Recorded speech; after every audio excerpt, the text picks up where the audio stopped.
Welcome to week 69 of Misha and Dianne Watch Santa Barbara. Hello. We finished episode 333. Yay! Sam starts to call the police on Carlo, but Carlo points out that they don't actually have any evidence that Carlo did anything wrong. So, as far as I can tell, Sam just leaves the boat. Although last time we saw him, he was being accompanied by one of the burly thugs, so it's not clear whether he's being thrown off the boat or thrown into the hold. Mm-hmm. Kelly finds that it is in fact Dylan that she threw the burlap sacks on, which caused him to fall and bend the firing pin on his pistol. And he also reveals something that maybe was not clear to us in the last episode, that Kelly had booby-trapped the road. So Dylan's car has two flat tires as a result of Kelly's nail trap, and Kelly mentions that a mouse gnawed through the wiring in her car. So they're stuck up there with no gun and no cars. It's an interesting turn of events. And I'm assuming, I can't quite remember, but I think Kelly must have set the booby traps before she tried to make an escape in her car.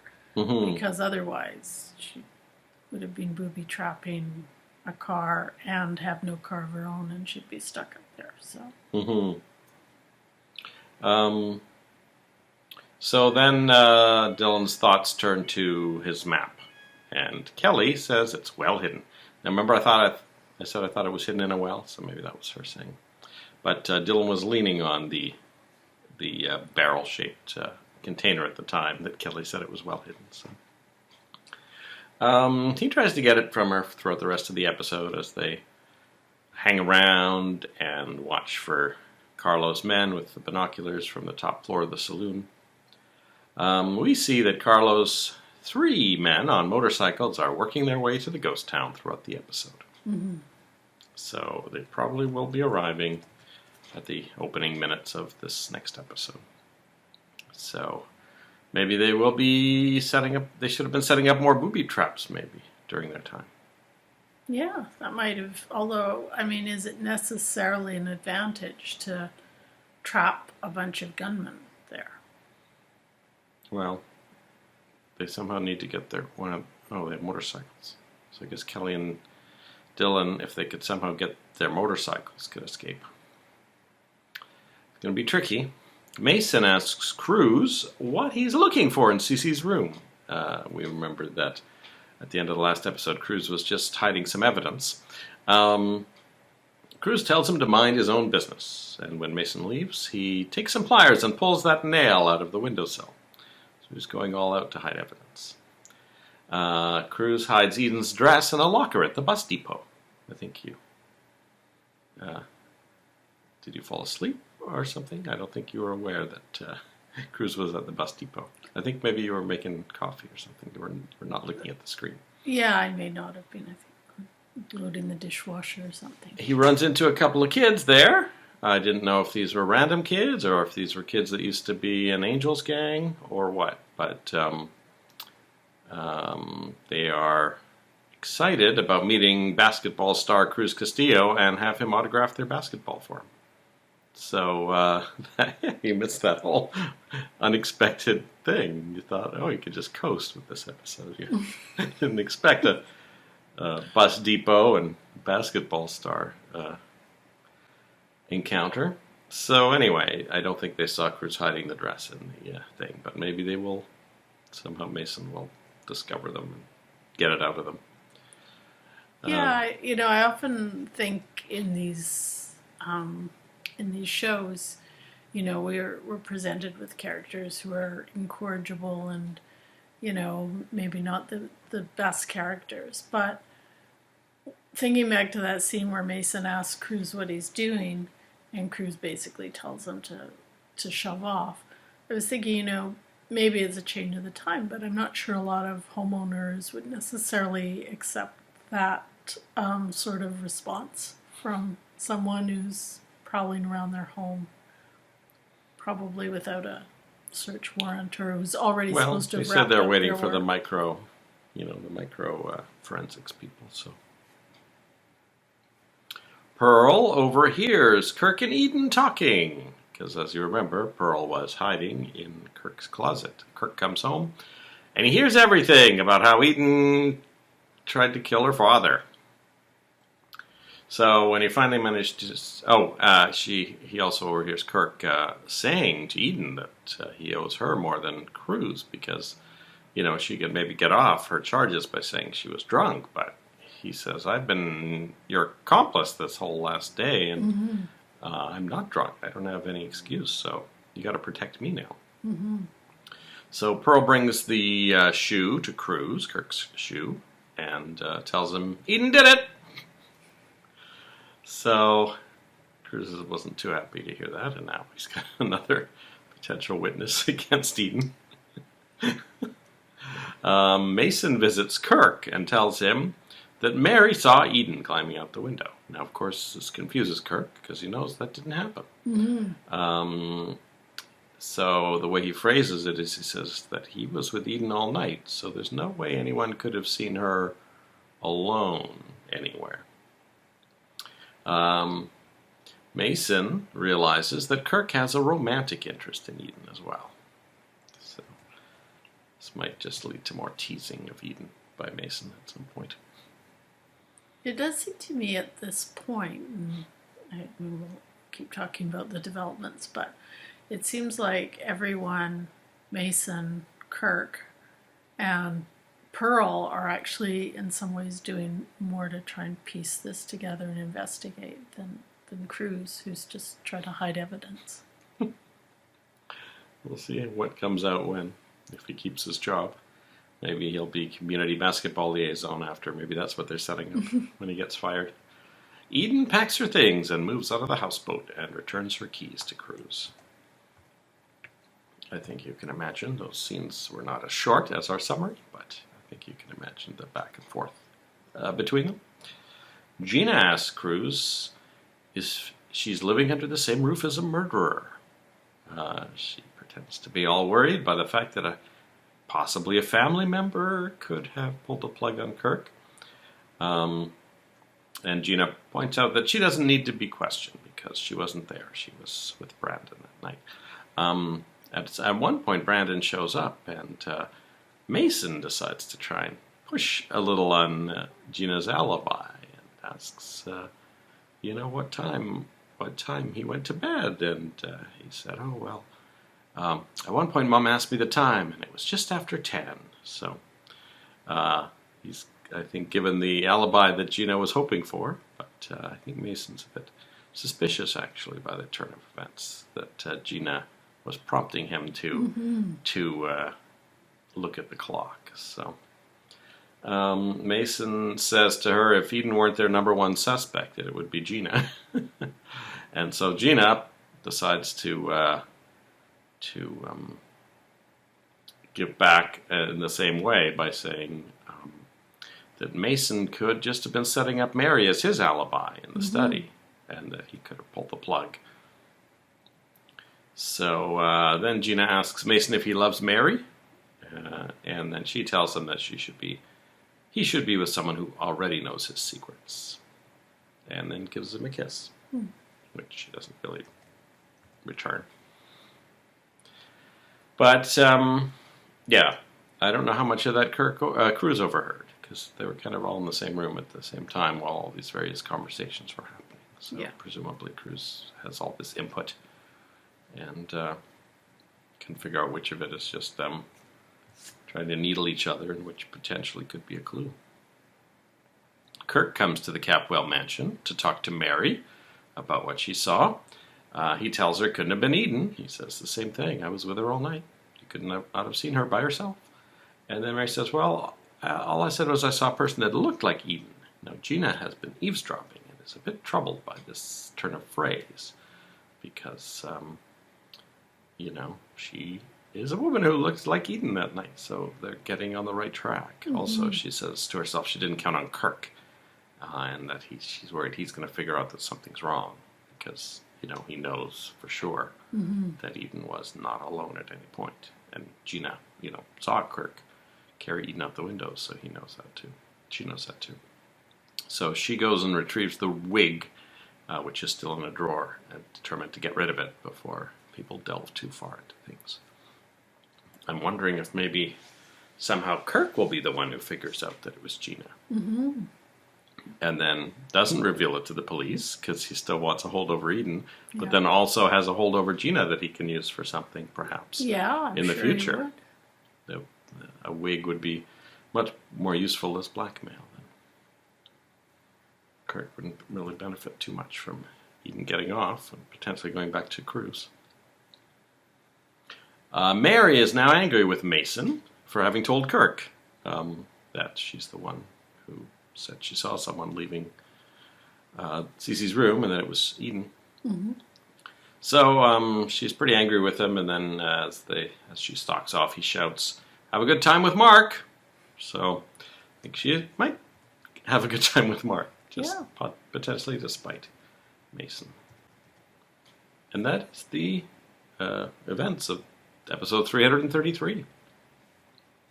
We will be back after we watch episode 334. See you then. Bye-bye. I understand that Eden spent the night here after the party. That's right. Well, we're all deeply shocked. Not morally shocked, mind you. We just don't know what she sees in you.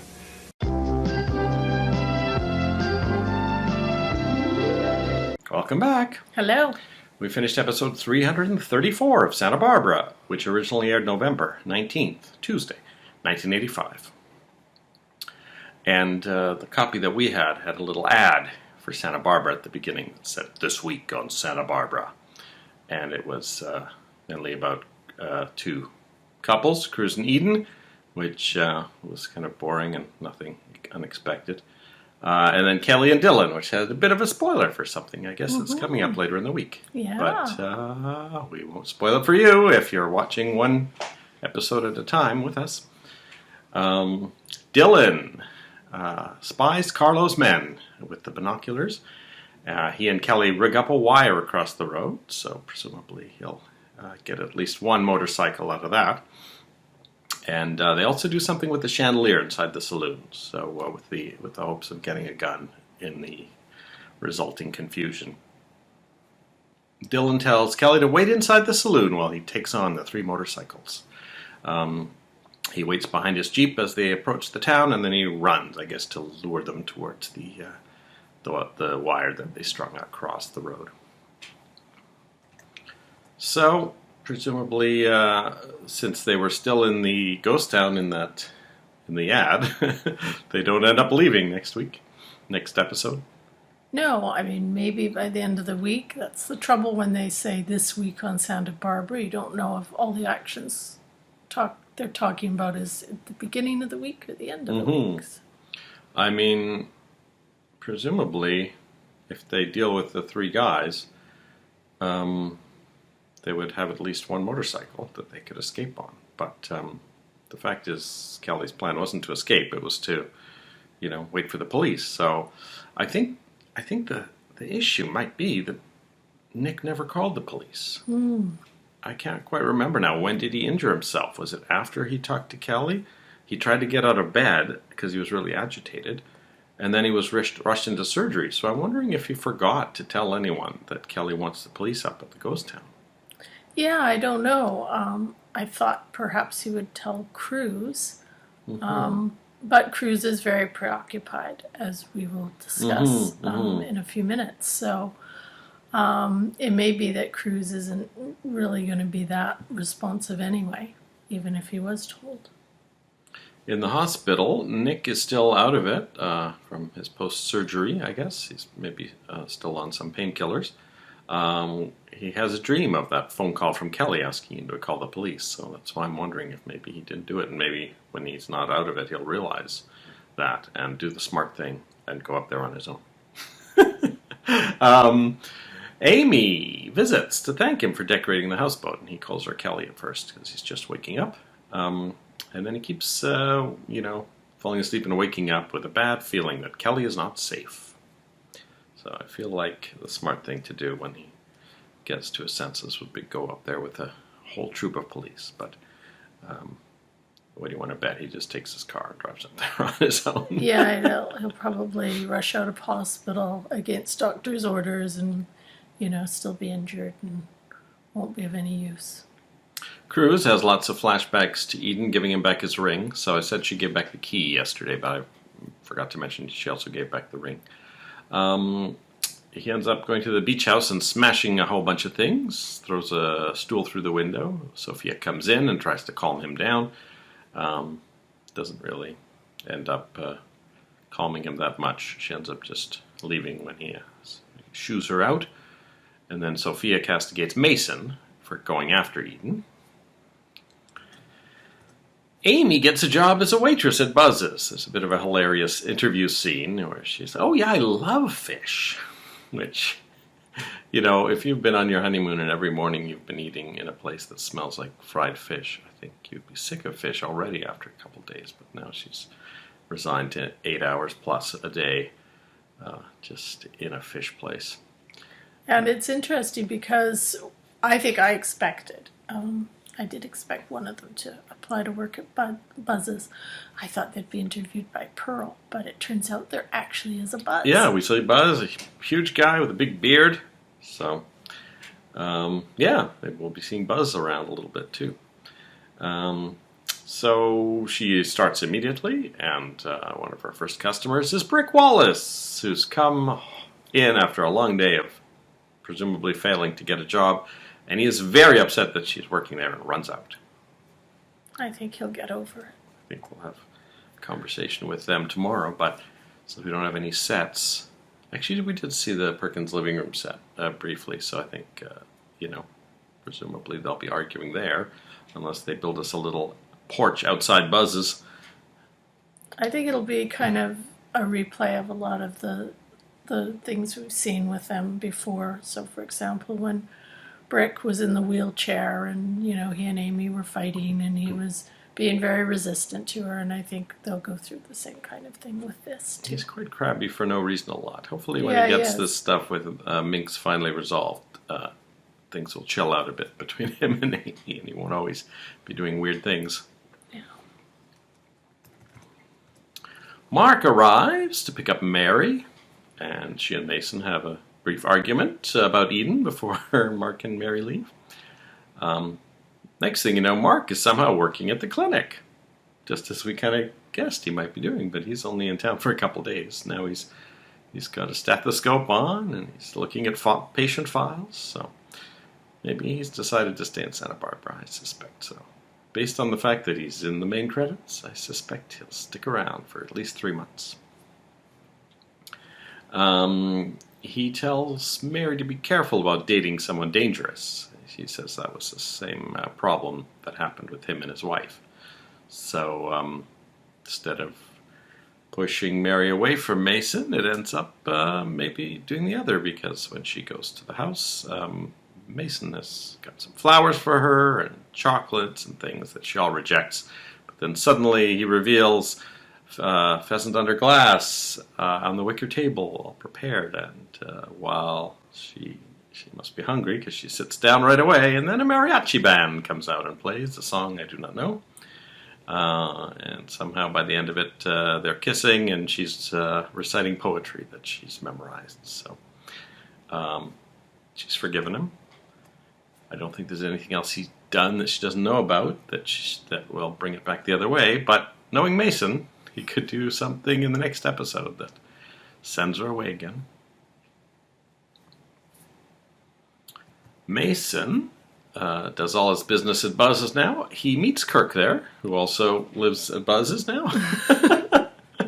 They've abandoned the State Street Bistro. Is might be a long time before we see that bartender again. And we never hear about what La I've been Mesa. calling, La Mesa, or the beach bar anymore either. Well, it's November, so probably the beach bar will make its reappearance somewhere in April or May, I guess, when the next summertime teen scene fun time storyline starts. Meanwhile, presumably Ted's just going to school every day, thinking a little bit about Lakin, also dating Susie. Is also in Lake Tahoe. Yeah. Maybe? Someday we'll find out what Lakin was up to in Lake Tahoe, presumably. So Kirk has called Mason to Buzz's, or vice versa. And Mason says, he knows that Mary saw Eden, and unless Kirk and Eden sign over the company to him, he's going to go to the DA and, jump up one rung above Cruz and have the DA arrest Eden. He knows, he iterates to Kirk how much the DA hates the Capwells and will definitely jump on any chance to arrest the Capwell. So this seems to concern Kirk a bit, but after Mason leaves, Pearl comes over. And we see in an aside that he says to himself, oh, Cruz is going to be really happy with this. Pearl has overheard this whole conversation, and he tells Kirk that he saw Kirk carrying Eden into his apartment at 10:30 on the night in question. Mm-hmm. Kirk, of course, thinks he wants a bribe, and he says, well, for $10,000, I can say it was at 9:45. Kirk realizes this is a quick way out and agrees. And Cruz is pretty annoyed when he hears what's going on, and he witnesses the stenographer typing up Pearl's statement, and Pearl signs it, and Kirk runs off with it, and Cruz asks, "So, how much did he pay?" It was $10,000, but don't worry, I've stopped. This will stop Mason from going directly to the DA with what Mary saw. So, I guess on one hand, Cruz is happy about that, but annoyed at the whole thing. He says, this is completely out of hand. And I think it is. It is out of hand. But, Cruz is being completely out of hand this whole time, too. And in some ways, Pearl has taken a more direct approach to whatever weirdness that Cruz was trying to achieve. I think the chances of prosecuting this case are diminishing daily with all the irregularities. Yeah. I mean, you could see how the defense attorney will have all this thrown out of court because so much nonsense has gone on. Unfortunately, Gina is actually the guilty one, and I don't know if any of this stuff would... probably the dress stuff is all now inadmissible. Yeah. So even if that's their evidence against Gina, I think, I don't know who her lawyer would be. Probably not Julia. Probably not Kirk. Is Kirk a lawyer? I can't remember. No, he's not. No. Who else is a lawyer? Lindsay, but we'll never see him again. No, there. and I doubt Mason would defend Gina against the charge of trying to kill Cece, since he's been so adamant that that's the main reason he's going after Eden is just because she tried to kill their father, not because he wants the company. That's what he says to Sophia, anyway, when she gets mad at him. So Kirk strides over to Mason. He says, "Oh, Eden's not with you? Well, maybe I will stop over at the DA before I start moving into Eden's office." And Kirk says, "Well, you might as well hand the DA this." And he shows him Pearl's signed statement saying that he and Eden were at Kirk's apartment at 9:45 that day. So we will see if that stops Mason dead in his tracks in the next episode. Mm-hmm. Presumably it will. I think, I'm not quite sure how this is... what the next thread on this storyline is to be pulled now, because we seem to have plugged up a bunch of leaks, unless Mason adamantly just pushes ahead. But then there's always now Kirk knows something was weird about what Mary saw, right? Maybe Kirk will be the one who starts to think, well, who would be disguised as Eden, trying to frame Eden, right? And not a lot of people it could be. And Gina's alibi is Brandon, and it already seems a little suspicious that he knows exactly what time they were at the hotel. So maybe we'll see Kirk doing some investigating of Gina and trying to figure something out. Or maybe he'll bluff her into revealing something. Or he'll start following her and see her throw out the wig. Yeah. Which maybe she hasn't done yet. So. And we always lament that we haven't seen Minx. We haven't seen really anything of the Lockridges for a while. So I'm sort of hoping that Rick will be so upset at Amy working at this terrible bar. From my point of view, working in a fried fish place would be a really terrible job. And his own inability to get the kind of work that he feels he should have. That maybe we'll start seeing a bit more of this others embezzlement storyline again. It seems like they're waiting for a court date, but yeah. Unless he's gathering evidence, that's just kind of on hold. So Maybe he'll be Yeah. upset with Amy and the whole work thing for a little while longer before the court date arrives, which we haven't been named a date, so And Nick who is knows? preoccupied with all this stuff with Dylan, so he won't be being an investigative, detective on this at all. And Cruz is all upset with whatever's going on with the cap belts. So I guess Janice's photo shoot will be deferred a bit until all this Nick, Dylan, Kelly stuff and Carlos stuff is resolved. So it'll be a few days before we see her again, I imagine. And yeah, Gusta and Lionel are just in a usual place for them. Gusta's semi-annoyed with Lionel for having seen Sophia. And Julia doesn't really have a storyline. I was just thinking last night, who doesn't have a storyline? Julia doesn't really have one at this point. So Warren doesn't really have one. I mean, he's got his teeth into this thing with Brick, but he doesn't really have one. Ted doesn't. Yeah. I haven't seen Lakin for a long time. Sophia's only storyline is that Eden's annoyed with her. So yeah, a lot of people without a proactive storyline. Cece has more of a storyline than some of them, and he's been unconscious for several months. So, which is kind of funny. And I think last time I assumed it was Charles Bateman. No, a dummy in the bed, but episode 333 is actually the first time Jarston Witness, I think it is credited as playing Cece. So it looks like there's going to be some back and forth between him and Charles Bateman, because Charles Bateman is appearing later this week again as Cece. So maybe when he doesn't have to move his eyes or do anything, they've got this Jarston Witness playing him, and I think Charles Bateman's going to be getting some vacation time soon, so they'll be having Jarston Witness in as Cece for a couple of weeks, I believe. So that is the saga of Cece Capwell. It's more exciting than what Ted's life is. And then this particular recording, the VHS that we watched, which had some bit of it was in French, I believe. Largely, maybe that was last night's episode. It was NBC Alabama affiliate, because as the credits rolled, we heard the NBC chimes, and there was an ad for the A-Team, Riptide, and Remington Steele Goes Country. So we might be able to figure out which one that is. Corn-fed steel takes place out, in the country somewhere. So maybe that's the episode that was airing. And we probably saw all of those shows the first time around. Yeah, Riptide, A-Team, Remington Steele. I think that those was were all on my That was my viewing Tuesday list. night. Yeah. That's right. Remington Steele.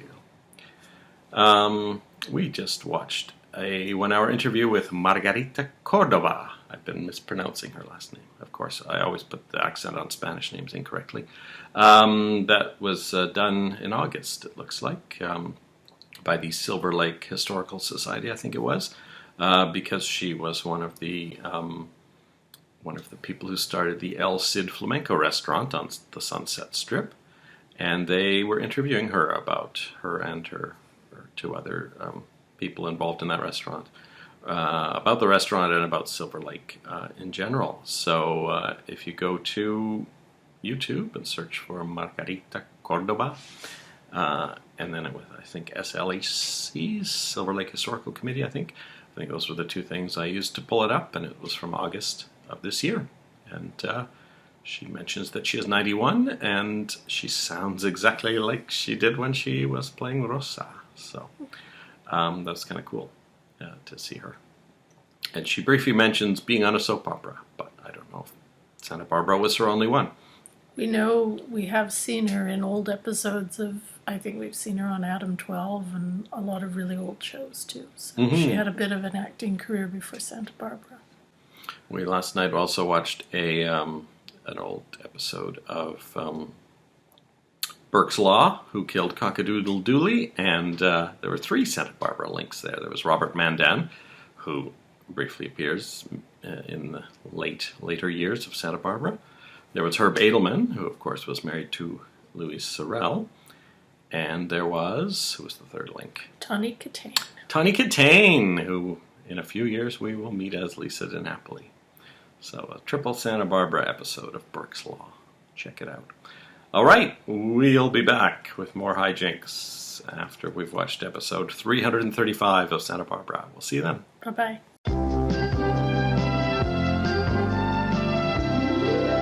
Welcome back to Misha and Dianne Watch Santa Barbara. Hello. We finished episode 335, originally aired Wednesday, November 20th, 1985. Carlo's thugs managed to get strung up in all of Kelly and Dylan's various traps, but they don't seem to be injured for very long. So by the end of the episode, there's still all three of them. So Dylan and Kelly managed to lead them on a bit of a wild goose chase throughout the various buildings in the ghost town, and managed to get into a position where two of the motorcycles are left unattended, and they run for them. Dylan asks Kelly if she knows how to ride a motorcycle, and she says, well, I've ridden on the back of one. So Dylan says, well, then you can ride on the back of mine. I was just somehow imagining that was going to happen. But they don't go far, because one of the thugs knocks Kelly off the bike. And so Dylan's at one end of this little dirt road, while the three thugs are on the other end with Kelly as their hostage. And that is how the episode ended for them. Mm-hmm. So, yeah, I really think unless someone else shows up, they're going to be in trouble there. They might get locked up for a while. Or, I mean, how are they planning? What are they planning to do with Nick and with Dylan and Kelly? I guess kill them, right? Because they're not going to take them back on motorcycles. Yeah, I would think so. I guess, torture them until they point them to the map, maybe? The only option is for somehow them to get the drop on them and take off on motorcycles themselves. But as we saw, it's a long drive because it took them a whole episode to get up the hill. Yeah. Mason reads Pearl's statement that Kirk has given him. He doesn't think it will hold up against Mary's testimony. He says that Pearl's an unsavory character. Kirk says that Pearl's statement simply corroborates Kirk's. And Kirk says, I'm as savory as you can get. Mary goes over what she saw with Kirk, and he ends up, after that conversation, concluding that someone else pulled the plug. Or someone else was there, and someone else may have pulled the plug on Cece. He's excited to tell Eden this good news, that she may not have tried to kill her father. And tells her he's got something exciting to tell her and wants to, that will change everything. But I think he starts to think about it in between these two discussions and realizes that he'll have completely lost his hold over Eden.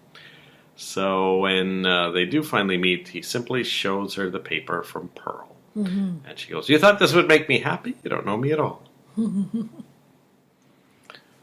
So yeah, I think, the fact that they've gone this way makes me think it will be a while before Kirk is found out.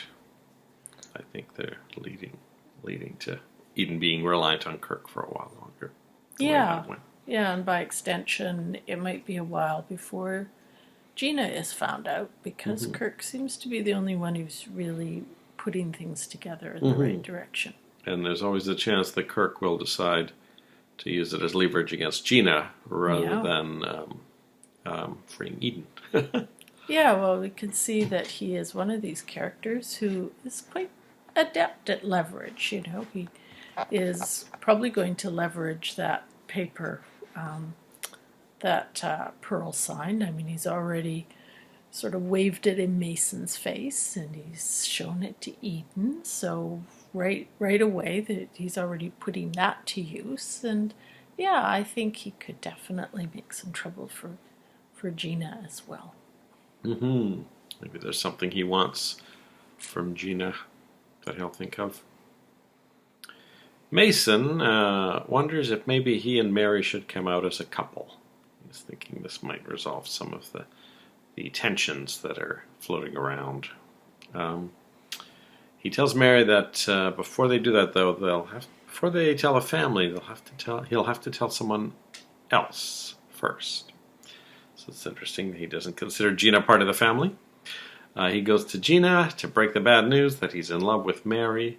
He starts out by saying, I'm in love, and Gina immediately assumes it's with her. Yes. And for the rest of the episodes, she won't really let Mason get a word in edgewise. He does have to rush off for work at one point, but when he returns, she still continues going on about them getting married and surprises him with a vacation to Paris that she's booked in between their conversations. And Mason is sort of tongue-tied, but he decides in the end to not confront Gina at this point and says, I've got some work to wrap up. Why don't you go ahead to Paris and, you'll be all ready for me when I get there. And Gina quickly is won over by this idea, and she goes to make plans, all the plans for them. She says, I want a horse-drawn carriage. Mm-hmm. Mason says, it might be a little chilly. She says, I'll make sure your body temperature is kept abnormally high. Mm-hmm. So I think Mason's just figured Gina will be out of his hair for a couple of weeks before he has to deal with it. And maybe he can come up with another plan before he has to talk to Gina.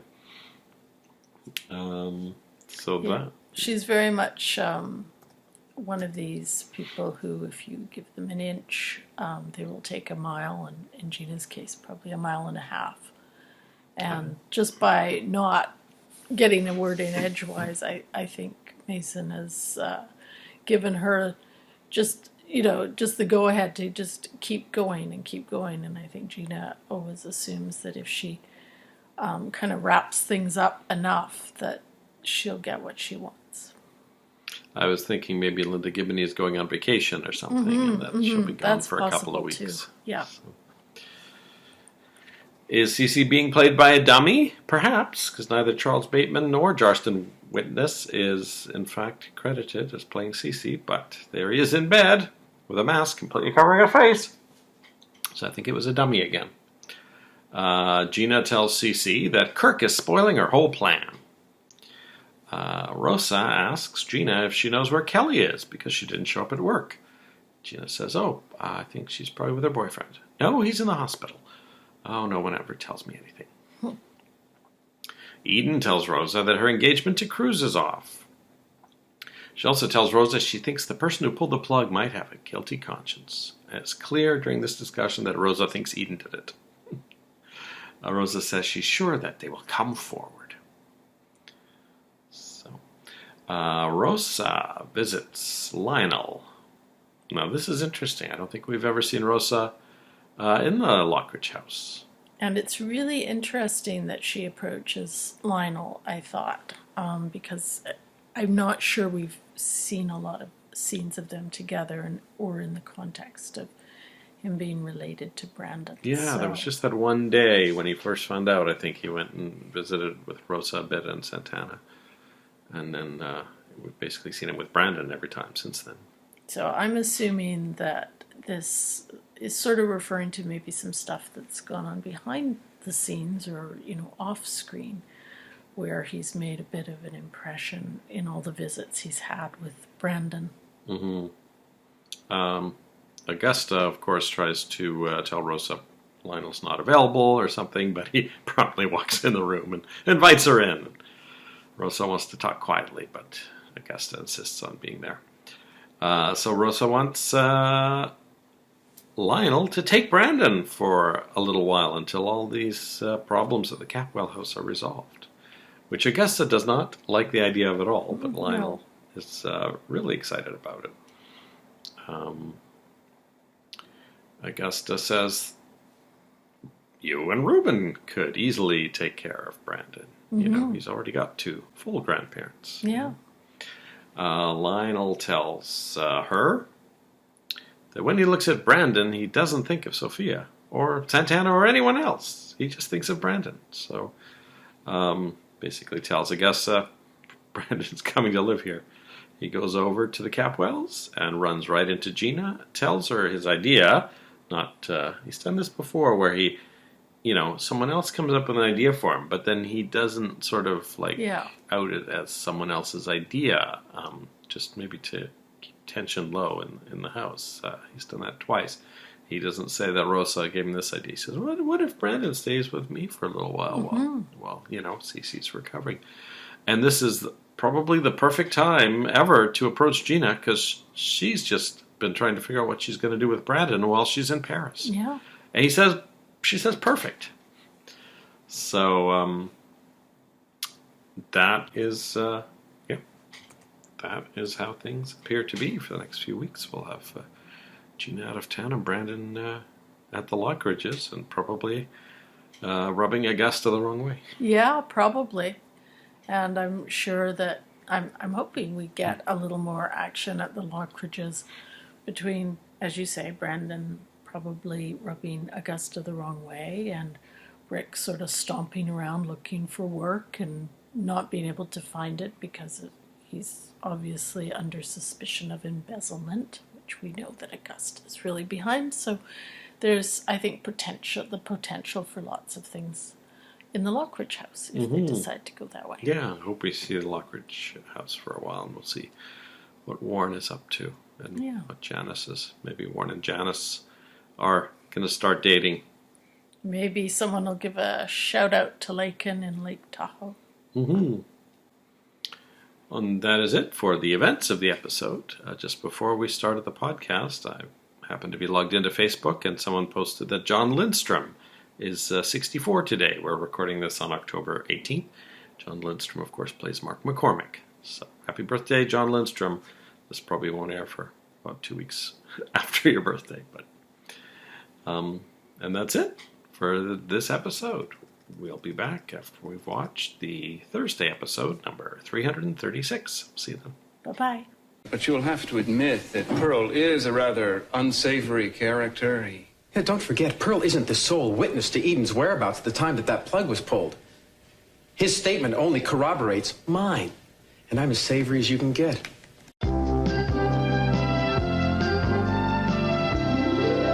Greetings, Mr. Hartley. We meet again. Welcome back. Hello. We finished episode 336 of Santa Barbara. Rick, Amy, and Johnny are all hanging out at Buzz's. Rosa calls them there and wants to know if Amy knows where Kelly is. So Rosa seems to be the only one who's really trying to track down Kelly. Yeah. Buzz tells Brick that he should leave because Amy's lunch break is long over. So this could be problematic for Amy's job, having her husband and baby hanging out there all the time. It was nice to see such a good view of the baby, though. We actually got a really good look at him this time. Brick was wearing the, I guess, burgundy-colored suit jacket that he's been wearing the last few days for his job interviews. And that's about it for them. But we saw Buzz again. Kelly elbows the thug that's got a hold of her. While Dylan guns the bike and heads it straight at the group of 3 thugs, Kelly manages to jump on the motorcycle and they escape. Unfortunately, they run right into Carlo's limo, which pulls in front of them. Kelly falls off the bike and Dylan kind of ditches the bike and ends up right at the feet of Carlo and the thug who was driving him. Greetings, Mr. Hartley. We meet again. Okay, he didn't do the Stefano voice, but I'm still thinking he could be Stefano. Dylan is captured, and they have a man-powered electric generator that they use to torture Dylan about where the map is. Of course, he doesn't know where it is, so he can truthfully say, I don't know where it is. But Kelly manages to work her way into the building and sneak down, and I guess she was planning to rescue Dylan at one point, but she was so overcome by the thought of him being tortured that she burst out from her hiding place and says, "Stop it, I'll tell you where the map is." So, I guess they're going to hand over the map to Carlo, or they're going to set it on fire just as they're handing it over to him, or what do you think? Will Carlo get his map and leave town? Now, just refresh my memory. I thought way back that Nick had taken some photographs of the map. So do they not still have the negatives for that? No, Dylan and Sam printed it, and it's the print that Kelly took with her to the ghost town. and hid in what I think is a well. So wouldn't they still have the negatives? That is a very good point. They would still have the negatives. Something Carlo didn't think of. They're probably just sitting there and hanging there in Dylan's darkroom. Wow. Good thinking. Nick's darkroom. Nick's darkroom. What did I say? Dylan's darkroom. No, Nick's darkroom. Yeah, so that's that story, kind of. Yeah. So I guess they should just have them let Carlo get the photo of the map and presumably try to escape from him. And then he'll get tired of, trying to kill them and go for his gold. That's a possibility. Maybe, I don't know if Dylan's thought of it. I don't know if Kelly's thought of it. Maybe you're the only one who thought of it. I don't know if the writers thought of it either. We'll find out tomorrow. We can't keep running around that ghost town forever. Can't imagine it's a very big ghost town. No. Mason tells Mary that if Eden didn't do it, it must have been someone very clever. He didn't think of Gina right away. Mark says that he'll only work at the clinic until he gets a full-time position. So that explains that thought we had yesterday as to why Mark is working at the clinic.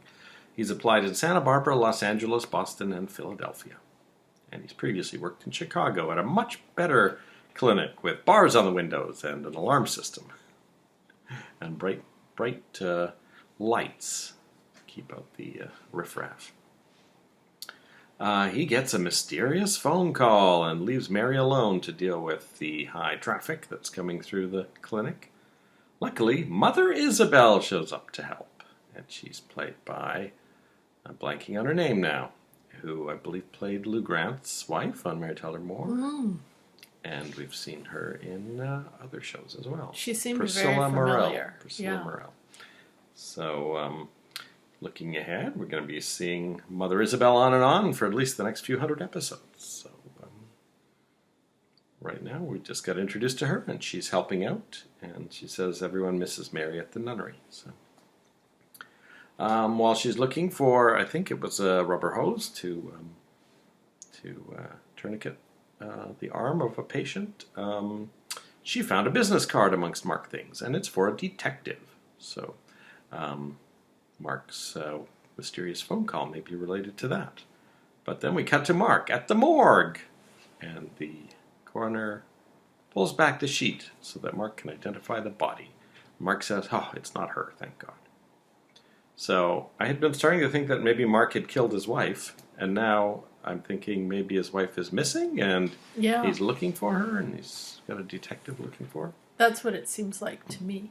There's still something fishy about Mark, though, which we'll find out in a few minutes. We'll see. He returns to the morgue, but he's completely drunk, and he really gets quite snitty with Mary. He's not a happy drunk. No. So, I don't know. It's just 3 steps away from blowing up the town and kidnapping Kelly. Mason accidentally kisses the relief nurse at the Capwell house before he realizes it's not Mary, and she says, "Oh yeah, Mary hasn't come back from the clinic yet." So by the time Mason gets there, Mary and Mark have put the closed sign in the window and have retreated to the back room for Mary to calm down Mark from his drunken ranting. So maybe we'll find out in the next episode from Mark what's happened to his wife. Because Mary's going to ask him about that detective, no doubt. And it's not our number one detective, Nick Hartley. Yeah, or at least we'll get a little more of the story, I'm hoping. Whether it ends up being the whole story, because as you say, there's a lot of kind of mysterious things about Mark, too. Cruz eavesdrops at the door to Cece's bedroom. Didn't know if that was Charles Bateman or not. So I think it was. No, I think it was Charles Bateman. I think he is listed as being in this episode. So I think this was his last episode before his holidays. So Eden is in there alone. scary, with Cece. And Cruz is overhearing that she talks about how all she wants to hear is his laugh again. And this convinces Cruz that Eden didn't do it. Mason congratulates Eden on her new alibi. Tony Patterson asks Cruz why the case isn't progressing. He wonders if it's because he's engaged to the prime suspect. And he threatens to put Crowley on the case. Why Crowley, says Cruz? Because he's not engaged to one of the Capwells. I do think it is astute to note that Cruz does seem to have a bit of a conflict of interest here, and yes, indeed, that is disrupting his investigation of the case, as we know. And we know Tony Patterson doesn't like the Capwells, so I don't think he'll give too much leeway to Cruz for much longer. I actually think that if Cruz's deception is found out, that it could even boomerang back on the Capwells, given Tony Patterson's dislike for them, and Cruz will be thoroughly disqualified from having any say in it, if that is the case. Cruz shows Tony the letter from Pearl saying, that Eden has an alibi. And Pearl happens to show up, but Cruz introduces him to Tony Patterson, the DA, immediately. And Pearl picks up right away and says, "Oh, I'm the landlord, come to collect the rent." And so when Tony leaves, Pearl says that, he's wondering what the other suspects are, which is interesting. It's a weird conversation because Cruz and Pearl both think Eden did it based on the conversation that Pearl overheard. But they start talking about who could the other suspects be, which is a little bit weird. And Cruz works his way through the whole Capwell family. But isn't it also a little bit, as you say, Pearl sort of pretends to be the landlord. I mean, if he's called up as a witness, he will quite obviously not be the landlord. So... Oh, it's Cruz's old friend Pearl. Yeah. So now that's in front of Tony Patterson. That's going to look very dodgy. I think the whole case is falling apart and Cruz's job, maybe. Yeah. Cruz may not be captain for long. Or even in the Force at all. Might be persona non grata from the Force. So Cruz has what I'm hoping is the first of several fantasies about what might have happened. And this time he fantasizes that Eden was lying on the ground next to Cece's bed, unconscious. And Gina walks in, wearing a pink dress. And Gina pulls the plug on Cece herself and climbs out the window.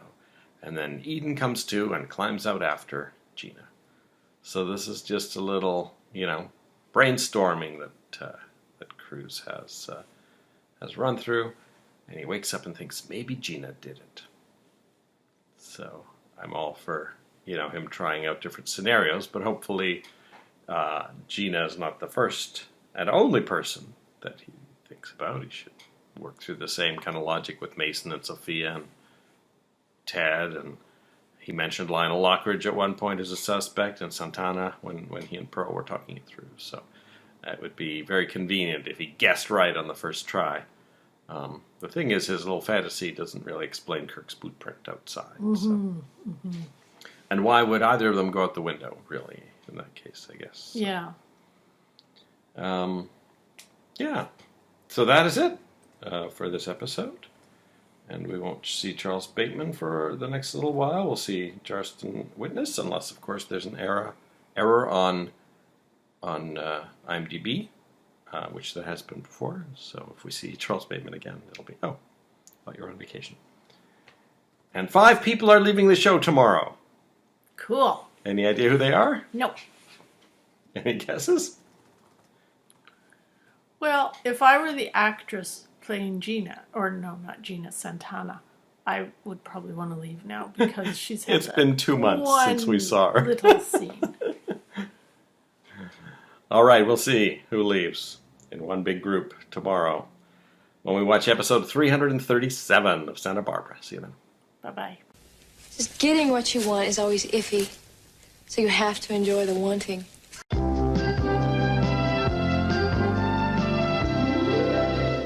Welcome back. Hello. We finished episode 337 of Santa Barbara. Mary takes Mark to the gazebo, where he tells her that his wife left him after 2 months. I think her name was Wendy, was it? Yes. And so he hired a private detective to find her, because her parents had been getting the occasional postcard from her. And he says the last place she was heard from was Santa Barbara. And tells her about the lady in the morgue that he thought might be her, but turned out not to be.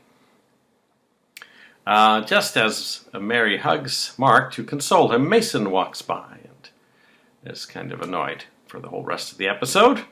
He ends up stealing a bottle of wine that Kirk had brought to share with Eden. He looks at the label and says, "It's even got his name on it. Obnoxious." It'll be interesting to see what kind of storyline comes out of this Mark and Wendy. Yeah. tale. I don't remember the character of Wendy. I do remember Mark, but I don't remember anything of his story. So, yeah. Who knows if Wendy will show up at some point. Remember when I had said that it was annoying that Mary and Mason were in scenes together because they were both M's and I couldn't just put M: when writing down dialogue? Well, now we have Mary, Mason, and Mark in the same scene, so I have to put M, M, M, D, and MC. But sometimes I forget. I just put M. I'm like, who said that? Augusta's surprised when Brandon pays her several compliments. She wonders if it was Lionel's idea. It was actually quite funny. Yeah. Augusta's saying that she didn't eat dessert, and Brandon saying, "Oh, that's why you're probably so skinny," and things like that. So, I don't know. Maybe Augusta will warm to Brandon. That's an interesting thought. I feel like Lionel probably did coach him a little bit, but it was really nice to see this side of Brandon because it really showed a little bit of personality. So often with little children, they're just kind of there and, part of a plot, but they don't really have a lot of personality of their own. And He really ran with it in this scene. So. And that wasn't his only scene, too. So yeah, good job. Augusta starts reading him a story from a book that is kind of a little bit too risque, and it turns out to be one of Gina's books. So she ends up deciding to tell him a story herself.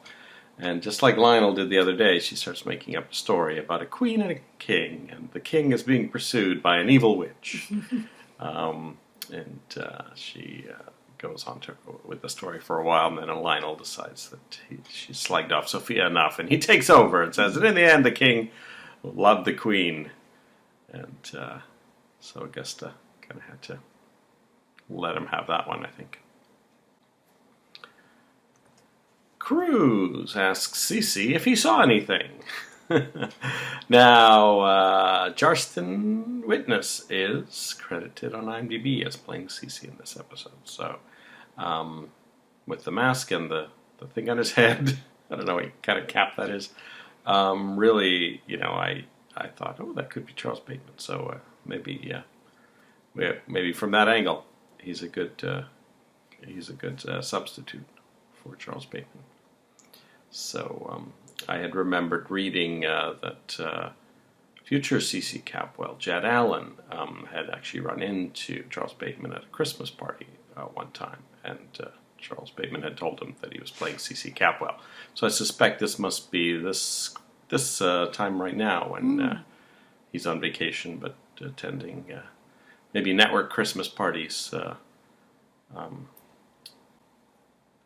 Jed Allen played Don Craig on Days of Our Lives, so this might be why he would have been at an NBC Christmas party. I'm just putting that all together from a couple of lines in an interview, but that's what I'm theorizing. Anyway, of course, Cece doesn't respond to Cruz because he is in a coma, but Cruz has another fantasy, this time of Eden going to Cece's bed and crying on her knees, crying on the bed and possibly falling asleep. And then Gina sneaking in and pulling the plug and running out the window. And then Eden wakes up from the alarms and follows Gina out. So this is, how he's trying to put together the possibility that Gina might have been the one who pulled the plug. Cruz finds out, to his surprise, that Gina is in Paris. And we don't get to see much of Paris. We just see a close-up of Gina at a phone in a room with a background that's not the same as one we normally see. So he asks her if she ever left the suite that night, and she says no. He says, oh, well, someone saw you. And she says, oh, well, I mean, when I came up to the party, of course, you saw me too there. Mm-hmm. And then he asks if she ever left again. And she says, no, and you can ask Brandon. I'm going to bed now, click. So that was extremely suspicious behavior on Gina's part. I think Gina's a little flustered by that call, and maybe is a bit worried. I don't know why, because she should have been expecting that call. And Oh, she yeah. had I that would all... have thought she'd be preparing for that this whole time. Yeah, so I don't know. Maybe it threw her off because she did say it was in the middle of the night in Paris. So Cruz goes over to the Lockridges to talk to Brandon.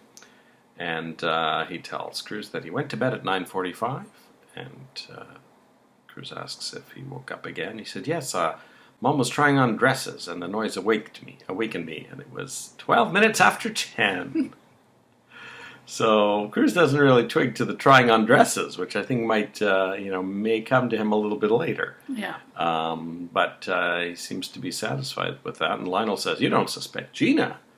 And he says, well, Brandon's answers were pretty, believable. So I think it makes sense that he's now putting Gina further down the list because he starts thinking about someone else.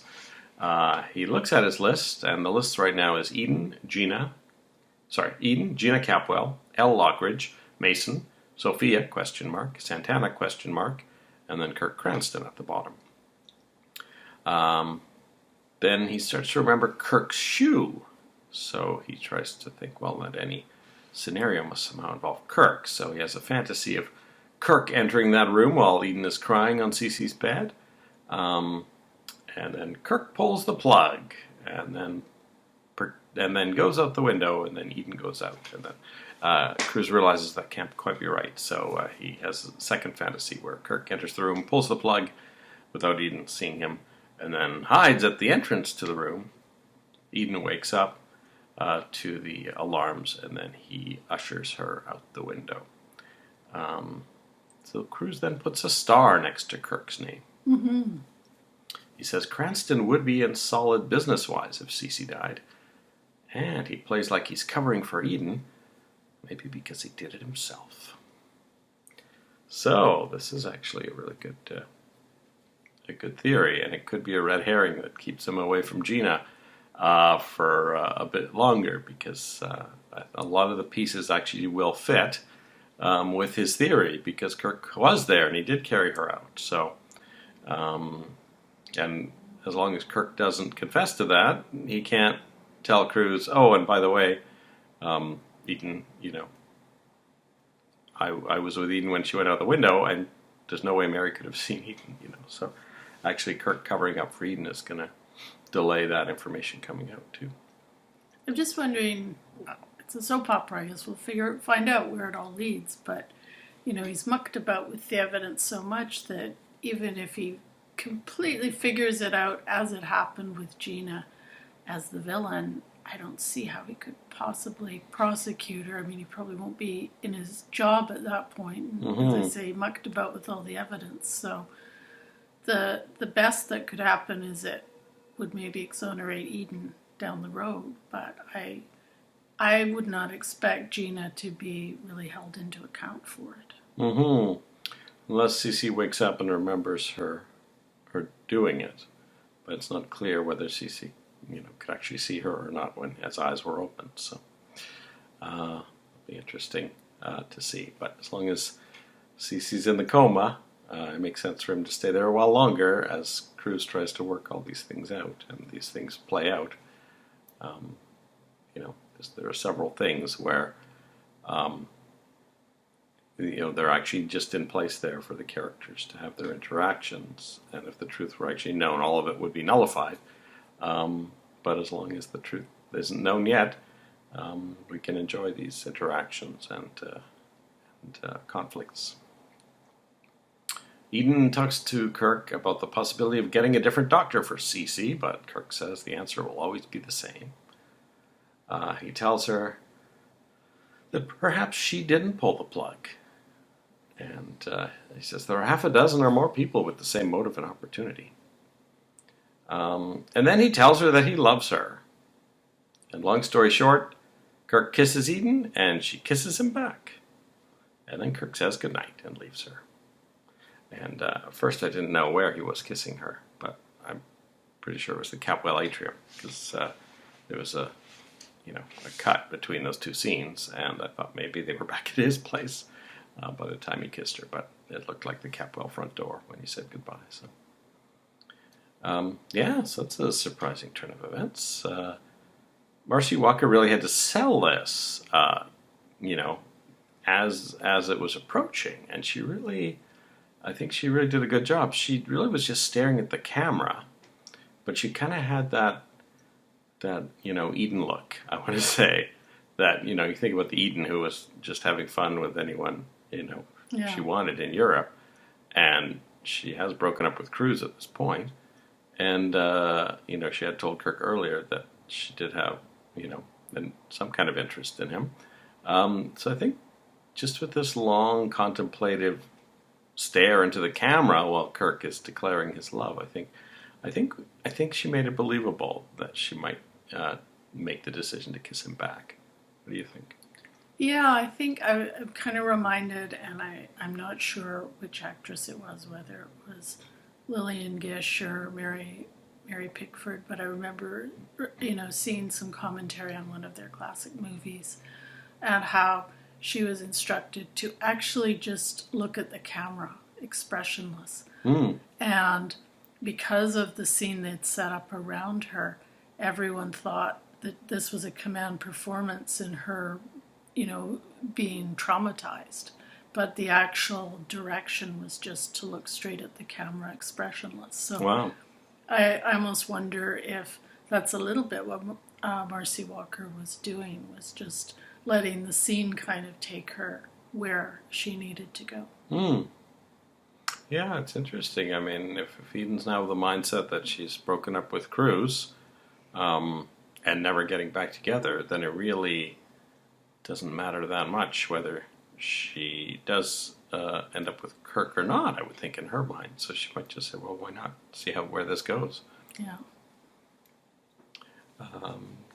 And now, back to the ghost town. Kelly takes Carlo and the rest of the gang to where she hid the map. Now, they've untied Dylan by this point. Dylan tells Kelly not to open it was a feed trough or something, or a feed barrel, I think is what we found out in this episode it is. There's a little wooden lid on it. And he tells her not to open it because it's booby-trapped with dynamite.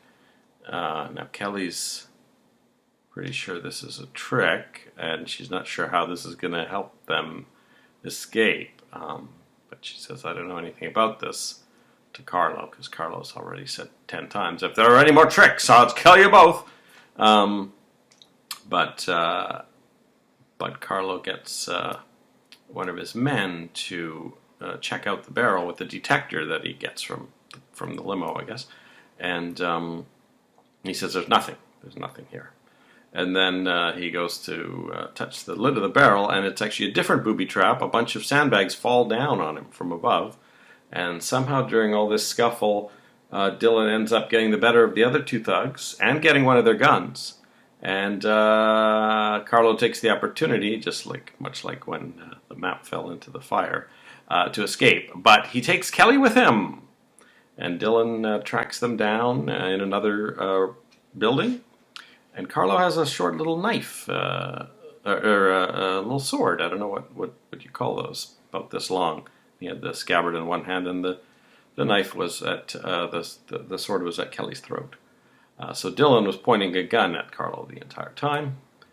And basically the long and the short of their negotiations was that if Dylan gave him the map, he would let them go. And Dylan somehow had the map in his boot. So I'm guessing he found it in the feed thing when he set up that trap. But he didn't tell Kelly. Kelly was a little annoyed that he had it the whole time and didn't tell her. So Carlo's thugs end up, coming to and showing up there. But because Dylan has the gun on Carlo, they kind of stand back. And Carlo tells Franz, so I think his driver is Franz, to bring the car around and have the others get on their motorcycles. So he backs out the door with Kelly, and then we cut to an exterior, and Franz is driving the limo. One of the other thugs, I think he's lost his bike, so I think he gets in the limo too with him. And then just as Carlo gets in the limo, he has the map, of course, at this point. He pushes Kelly towards Dylan, and they drive away, and the two motorcycles drive away. So I think we have successfully coordinated things so that Carlo is out of their lives, but Dylan and Kelly are stuck at the ghost town. And as they wait for the police, Dylan is actually not that upset about losing the gold mine. He says he thinks he liked the idea of wanting the gold more than the actual gold. And Kelly has a good line. Getting what you want is always iffy. You have to enjoy the wanting. And I somehow wonder if this is related to a potential spark between Kelly and Dylan, too. And possibly on Kelly's side. As it gets dark, they build a fire, and Kelly says she knows where she can find a single blanket. This is my territory.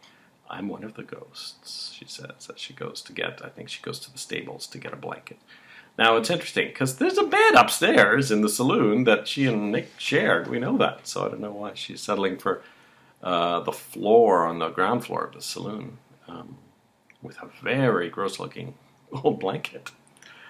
Well, I all I can think is that maybe she kind of thinks of that as her and Nick's bed, or of course she had amnesia that whole time. Maybe she doesn't remember there's a bed up there. I mean, who knows?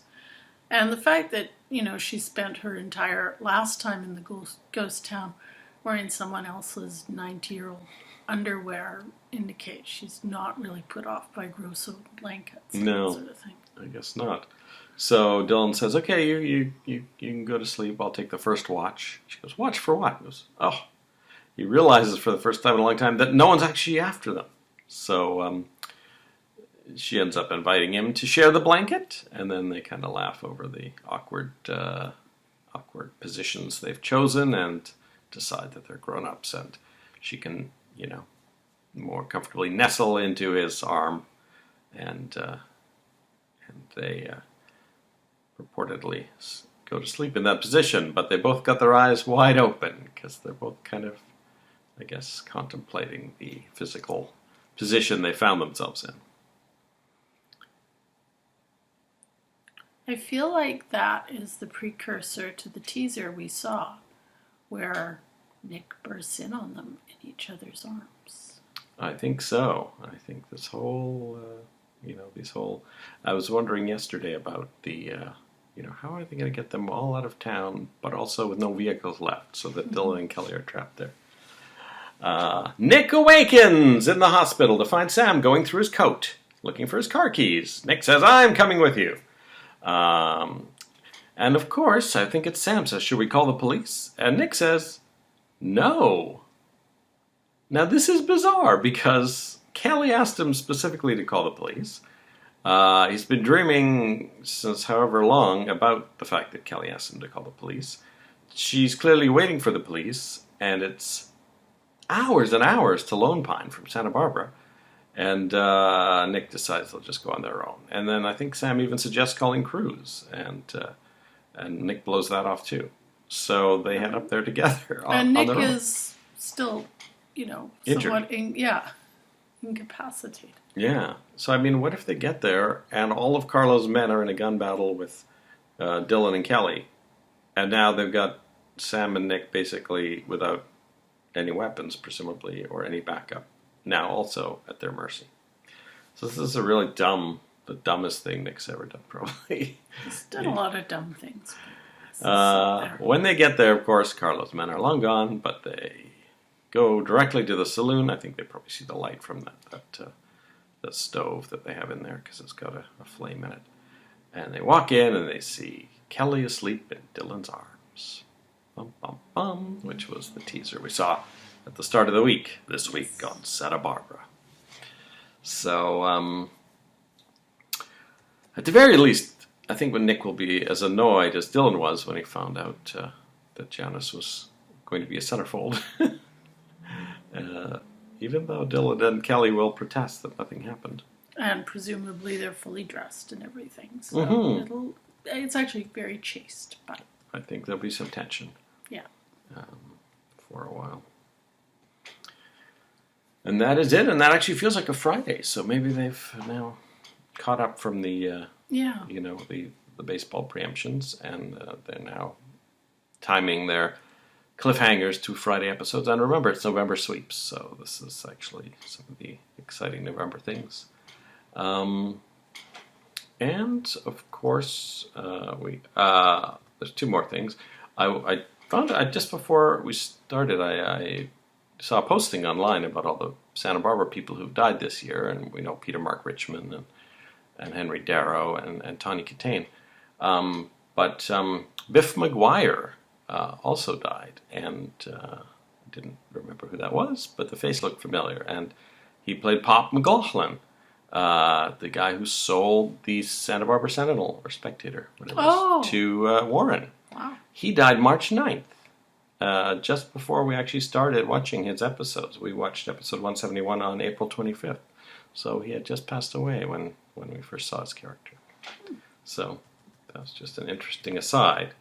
But we have credits today. And, of course, the usual people are in it. No new people in the main credits, and no missing people. In the secondary credits, we have Brandon Capwell, Brandon Call, Carlo, Joseph Mascolo, Sister Isabel, Priscilla Morrill, Thug 1, John Nowak, Thug 2, Terry James, and Thug 3, Ralph Garrett. This leaves one thug unaccounted for, the driver, who Carlo called Franz. He is listed in IMDb, I think it's his character, John Stewart West, uncredited, but he doesn't have a character name. And he's also only listed for this episode, but we saw his driver in the last episode too. So I'm a little bit confused about that. Maybe the driver had dialogue in this episode, but not the last one. But I don't think any of them said much in any of these. The reason I feel he's probably the driver and not one of the thugs is because Thug 1, John Nowak, is listed on IMDb as having played Jean-Luc Picard in Star Trek Generations, the stunt double for Patrick Stewart. Cool. And he has a bunch of stunt credits, including several Star Trek movies. So presumably the three motorcycle drivers were the stunt men. Thug number 2 seems to back that up. Terry James, listed as the current stunt coordinator on Days of Our Lives. Wow. And thug number 3, Ralph Garrett, he was the stunt coordinator on Police Squad.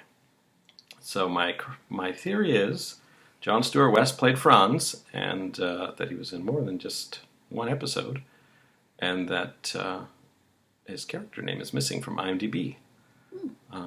Unless you can think of another male character that was more prominent than Franz in this episode. So we may be able to update something. Unfortunately, the one photo of John Stewart West on IMDb has been a very like Freddy Krueger level makeup from a horror movie he was in, and so that doesn't help. And that may not even be him; that may just be a different character. So, and as I say, IMDb says Jarston Witness is uncredited, but plays C.C. Capwell in this episode. So those are the 5 characters who left the show: 3 thugs and Franz and Carlo. Wow. Their storyline is over. Now the storyline is Nick being annoyed at Dylan and Kelly. And hopefully Dylan and Kelly won't get together, because I think we all hate Dylan. Yeah, I have to admit, I was really glad that you provide a summary with these, because I just kind of zone out whenever Dylan is part of the story, and I actually missed most of the Ghost Town stuff, because I just had found other things to do while that was on. So. Well, I guess we've got Janice's centerfold shoot will be the next storyline for this gang, plus Warren. Maybe Warren will hang out with the gang a little more. And then, of course, some Nick Dillon tension, presumably from the centerfold shoot and what Nick witnessed today.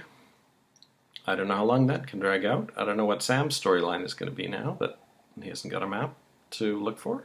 Maybe he'll find a storyline in Santa Barbara too. I don't know what I can't remember if they said what his skills were. Maybe he'll be Maybe pitching in at the clinic when Mark leaves. or work at the Sentinel. Or he'll be the new cook at Buzz's. So we will see.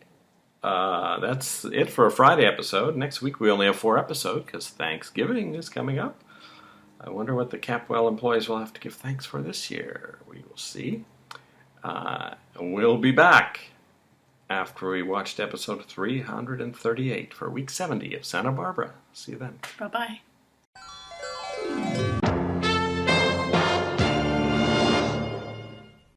This is my territory out here. Yeah? I'm one of the ghosts.